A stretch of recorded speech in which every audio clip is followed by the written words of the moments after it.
فرماتے ہیں قال رسول اللہ صلی اللہ علیہ وسلم صلاۃ الرجل فی جماعت تزید علی صلاتی فی سوقہ و بیتہ بضع وعشرین درجہ، مرد کی نماز جماعت کے ساتھ بڑھا دیتی ہے اس کے اجر کو جو اس نماز کے مقابلے میں جو اس نے بازار میں پڑھی یا اس نے اپنے گھر میں پڑھی 20 اور کچھ۔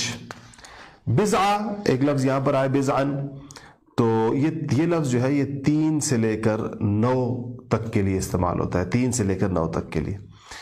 تو یہاں پر اس سے کیا مراد ہے؟ ظاہر بات ہے کہ اس کا مطلب آپ یوں سمجھتے ہیں 23 بھی ہو سکتا ہے، 24 بھی ہو سکتا ہے، 29 تک جا سکتا ہے۔ تو دیگر روایات پھر ایک ہی موضوع سے متعلق اور روایات اکٹھی کی جاتی ہیں، تو دیگر روایات کو بھی دیکھیں تو وہاں پر آپ کو 25 کا لفظ ملتا ہے اور 27 کا لفظ ملتا ہے۔ تو آپ اس کا ترجمہ آپ 27 کر سکتے ہیں، 25 بھی کر سکتے ہیں۔ تو کہا کہ وہ 27 درجے بڑھ جاتی ہے اس کی نماز، یعنی جو شخص جو ہے جب کوئی شخص جماعت کے ساتھ نماز ادا کرتا ہے تو یہ گھر کی نماز اور بازار کی نماز، یعنی اپنی دکان میں پڑھ لی، بازار میں کہیں بھی پڑھ لی جہاں مسجد نہیں ہے، اس نماز سے یعنی مسجد والی نماز 27 گنا زیادہ ہوتی ہے۔ وذالک، اور یہ کیسے کہ ان احدہم اذا توضأ فاحسن الوضوء، تم میں سے کہ جب کوئی شخص وضو کرتا ہے اور فاحسن الوضوء، وضو اچھے طریقے کے ساتھ کرتا ہے۔ اچھا وضو کیا ہوتا ہے؟ پہلی بات کہ پانی کم استعمال کیا جائے، جتنا پانی کم ہوگا وضو اچھا ہوگا۔ ٹوٹی کھول کر بہتا جا رہا ہے پانی، کوئی برش کر رہا ہے، کوئی مسواک کر رہا ہے، پانی بہتا جا رہا ہے، تو یہ وضو زیادہ پانی کا استعمال اور پانی کا اسراف وضو کی کوالٹی خراب کرتا ہے، کمزور کرتا ہے۔ دوسرا یہ ہے کہ وضو کو اہتمام سے کرنا، کوئی جگہ خشک نہ رہ جائے، ایسے تیزی میں نہ ہو کہ کوئی جگہ خشک رہ جائے، بال برابر جگہ خشک نہ ہو۔ وضو کے دوران دعاؤں کا پڑھنا، یہ ساری چیزیں وضو کو بہتر کرتی ہیں۔ تو کہا کہ فاحسن الوضو، وضو پھر بہت اچھے طریقے کے ساتھ اسے کیا، ثم اتى المسجد، پھر مسجد آیا، لا يريد الا الصلاۃ، مسجد آنے کی اس کی وجہ خالص نماز ہے، نماز کے علاوہ کوئی اور وجہ نہیں ہے۔ اور فرمایا کہ لا ينهزه الا الصلاة لم يخطو خطوة الا رفع لها بها درجة وحط عنه بها خطيئة حتى يدخل المسجد۔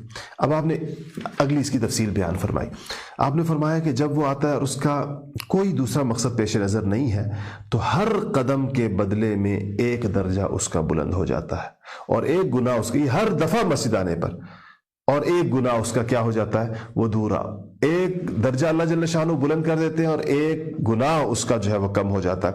فَإِذَا دَخَلَ الْمَسْجِدِ كَانَ فِي الصَّلَاةِ مَا كَانَتِ الصَّلَاةِ هِيَ تَحْبِسُ وَالْمَلَائِكَةُ يُصَلُّونَ عَلَى أَحَدِكُمْ مَا دَامَ فِي مَجْلِسِهِ الَّذِي صَلَّى فِيهِ يَقُولُونَ اللهم ارحمه اللهم اغفر له اللهم تب عليه ما لم يؤذ فيه ما لم يحدث فيه۔ آپ نے فرمایا کہ یہ آیا مجلس کے اندر اور مسجد کے اندر، اور کوئی مقصد پیش نظر نہیں ہے، ہر قدم پر ایک تو اللہ جل شانہ نے اس کا درجہ بلند کیا، اس کا گناہ دور کیا۔ مسجد میں آ کر جب تک نماز کے انتظار میں بیٹھا رہتا ہے تو نماز کا ثواب پاتا رہتا ہے۔ نماز سے 10 منٹ پہلے جا کر ایک بندہ مسجد میں بیٹھ گیا تو یہ اس کو ایسے ہے جیسے 10 منٹ نماز بھی اس کے گزر گئے، چاہے بے شک فارغ بھی انتظار میں ہے صرف۔ اور جو شخص نماز ادا کرنے کے بعد باوضو مسجد میں بیٹھا ہو اور کسی کو تکلیف نہ دے رہا ہو، ایک شرط، مسجد میں بیٹھا ہوا ہے تو آپ نے فرمایا کہ کسی کو تکلیف نہ دے رہا ہو اور جب تک باوضو رہتا ہے، یعنی جب تک اس نے اپنا وہ حالت وضو میں اور اپنا وضو نہ توڑے اور کسی کے لیے باعث اذیت نہ ہو، نہ انسانوں کے لیے نہ فرشتوں کے لیے، کیونکہ جب انسان وضو ٹوٹتا ہے مسجد میں تو بعض روایات سے پتہ چلتا ہے کہ مسجد کے ماحول کے جو فرشتے ہوتے وہ اس سے تنگ ہوتے، تو باوضو رہے اور اس کو مسجد میں جب تک وہ اس طرح بیٹھا رہتا ہے تو نبی کریم صلی اللہ علیہ وسلم نے فرمایا کہ فرشتے اس کے لیے دعا کرتے ہیں۔ اور کیا الفاظ ہیں فرشتوں کے کہ اللہم ارحمہ، یا اللہ اس کے اوپر رحم فرما، اللہم اغفر لہ، یا اللہ اس کی مغفرت فرما، اس کی بخشش فرما، اللہم تب علیہ، یا اللہ اس کی توبہ کو تو قبول فرما، معاف فرما، اس کو توبہ اس کی قبول فرما۔ اور یا اللہ تو اس کی بخشش فرما. یعنی یہ دعائیں آپ سوچیں, ہم لوگ دعا کے لیے کہتے ہیں, مجھے اتنی دعاؤں کے لیے یہاں ہر وقت پیغامات آتے رہتے ہیں, یعنی ہم گناہ گار لوگوں کو دعا کے لیے کہتے ہیں اور ہمیں یہ توقع ہوتی ہے کہ اللہ تعالیٰ ہر انسان کی دعا سن سکتا ہے. تو آپ سوچیں فرشتوں کی دعا کتنی بڑی چیز ہوگی, فرشتے کی دعا, اور فرشتوں کی خدا جانے کتنے فرشتے جو یہ دعا کر رہے ہوں گے, اور دعائیں بھی کیسی انسان کے لیے زبردست. یہ دعا کس کو ملے گی؟ جو مسجد میں جائیں گے اور جا کر کچھ وقت مسجد میں پہلے سے یعنی بیٹھے ہوں گے وضو کر کے نماز کے انتظار میں.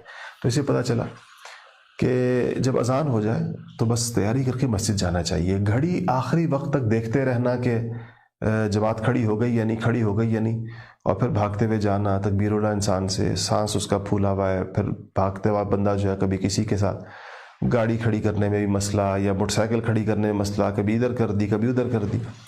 اچھا, تکلیف لوگوں کو دینے سے منع کیا گیا. آج کل میرا خیال ہے سب سے بڑی تکلیف پارکنگ کی ہوتی ہے, شروع جہاں سے ہوتی ہے بات. نماز پر جا رہے ہیں اور جناب گاڑی مسجد کے باہر جا کر سڑک کے اوپر ایسی جگہ کھڑی کر دی کہ سڑک تنگ کر دی. آپ کو کسی کا رستہ روکنے کا حق تو نہیں ہے. مسلمانوں کو جن چیزوں کے پابند کہ رستے کھلے رکھیں گے آپ, رستے لوگوں کی گزرگاہوں پر گاڑیاں کھڑی کرنا تو کسی صورت جائز نہیں ہے. اس لیے ایک بات میری ذہن میں رکھیے گا ہمیشہ کہ چونکہ اس میں ذکر ہے اس بات کا کہ آپ نے جو نماز کے لیے جانا ہے, گاڑی ہے, موٹر سائیکل ہے, ہمیشہ اس کو آپ کو چاہے چند قدم چلنا پڑے. لوگ کیوں اس طرح کرتے ہیں, مسجد کے رستوں میں کھڑی کر دیتے ہیں کہ وہ جو پارکنگ تھوڑی سی چونکہ 10 قدم آگے ہے تو یہ 10 قدم مجھے چلنا نہ پڑے. اس 10 قدم, حالانکہ قدم قدم پر نیکی آپ کے سامنے آ رہی ہے کہ مسجد میں جانے والے کو کیسے نیکی ملتی ہے ایک ایک قدم کے اوپر, اور ایک اسے گناہ جھاڑ رہے ہیں. تو ہمیں اپنی پارکنگ جو ہے مسجد, ایک چیز یہ کہ جب جائیں تو لوگوں کے لیے رستہ نہ بند کریں, کسی صورت میں بند نہ کریں, تنگ نہ کریں. بعض لوگ بند تو نہیں کرتے لیکن تنگ کر دیتے ہیں, اب گزرنے والوں کی روانی متاثر ہوتی ہے. ایک اس کا بہت زیادہ خیال رکھیں. پھر مسجد میں ایک اور ہمارے ہاں جو مسئلہ لوگ کرتے ہیں, پھلانگتے ہوئے لوگوں کو جائیں گے. اگر آپ دیر سے آئے ہیں تو پیچھے بیٹھ جائیں. میں اس پر بھی مسجد میں جمعے کے دن بہت ٹوکتا ہوں, اور بعض اوقات ڈانٹنے کی نوبت آ جاتی ہے بار بار منع کرنے کے باوجود. دیر سے آنے والے لوگ, اب ان کی خواہش یہ ہے کہ میں جاؤں تو آخر کے اندر لیکن پہنچ جاؤں اسی طرح پہلی صف کے اندر. تو یہ جو لوگ آدھے گھنٹے سے بیٹھے ہوئے ہیں, اچھا جا کر 2 بندے بیچارے بیٹھے ہوں گے ذرا تھوڑے اطمینان کے ساتھ, اور ظاہر ہے بیان ہو رہا ہے 40 منٹ کا بیان ہوتا ہے, اتنی دیر تو انسان پھنس کے نہیں بیٹھ سکتا. تو ان 2 بندوں کے درمیان جا کر پھنس جائیں گے, ایک کوہنی ایک کی پسلیوں میں اور دوسری کوہنی دوسرے کی پسلیوں کے اندر. اب یہ تکلیف دینا انسانوں کو, یہ نماز کے لیے آنا, اور اتنی. تو میں لوگوں کو کہتا ہوں کہ جب آپ آ جائیں دیر سے, اگر آپ آئیں آپ کو دیر ہو گئی ہے یا آپ کو معمولی دیر سے آنے کا, تو جہاں آپ کو جگہ مل رہی ہے آخر میں وہیں بیٹھ جائیں. پھر آگے آنے کی مشقت نہ, یعنی لوگوں کو مشقت میں نہ ڈالیں, تو یہ تکلیف نہ ہو اس قسم کی. تیسری چیز, مسجدوں میں باتیں نہ کریں. حدیث شریف میں آتا ہے کہ مسجد میں باتیں کرنا نیکیوں کو ایسے ختم کرتا ہے جیسے خشک لکڑی کو آگ ختم کرتی ہے. بعض لوگ مسجد میں گپے لگا رہے ہوتے ہیں.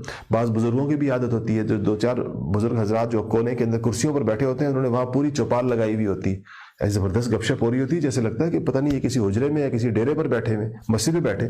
تو مسجد میں بیٹھ کر انسان نماز کا انتظار کرے, نہ کہ پورے محلے کی جو خبریں ہیں وہ اس وقت میں وہاں پر اس کے اوپر تبصرے ہو رہے ہیں.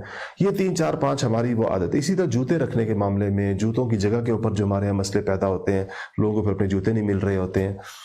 اسی طرح یہ پنکھا چلانے اور کھولنے اور اے سی ہونے نہ ہونے, ان مسئلوں کے اوپر ہماری مسجدوں میں عام طور پر بدمزگیاں ہو رہی ہوتی ہیں, اور ہمیں دوسرے کے خیال کی بجائے اپنا مسئلہ لگا ہوتا ہے. یہ ساری وہ چیزیں ہیں جو ہمارے ثواب کو کم کرتی ہیں, ختم کرتی ہیں. بعض صورتوں میں الٹا ثواب کی بجائے ہم گئے ثواب لینے کے لیے ہوتے ہیں, گناہ اپنے اوپر دھر کر واپس آتے ہیں.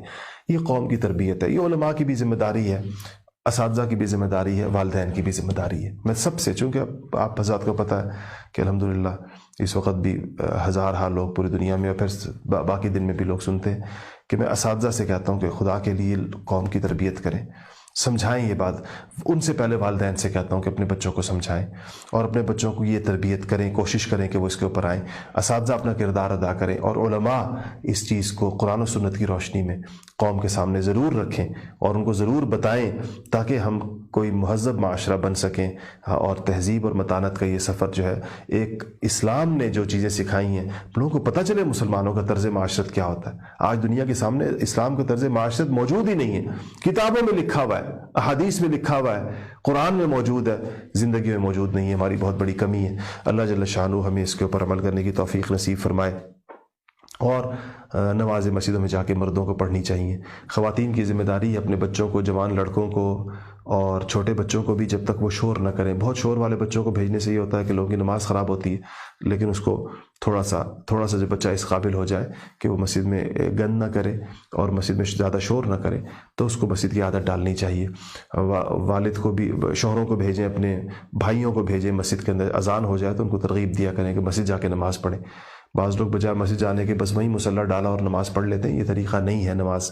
نبی کریم صلی اللہ علیہ وسلم نے بہت تاکید فرمائی ہے مسجد کی طرف